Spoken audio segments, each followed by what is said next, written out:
Hello, Austin. Michelle Allen, your Realtor here. Whether you're dreaming of a new home or just want to boost your financial well-being, I've got a few tips to build your credit score. Number one, always check your credit report for errors and dispute any that you may find. Always make on-time payments. These make up a majority of the credit report, so be sure to pay your bills on time, and if need be, set up auto drafts.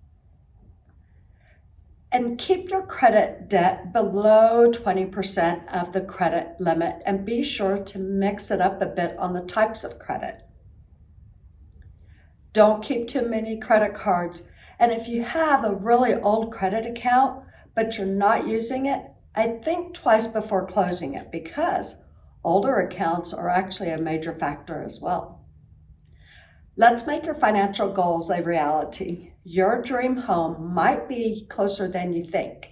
Reach out, and together we'll map out the path to your ideal future. Let's get started.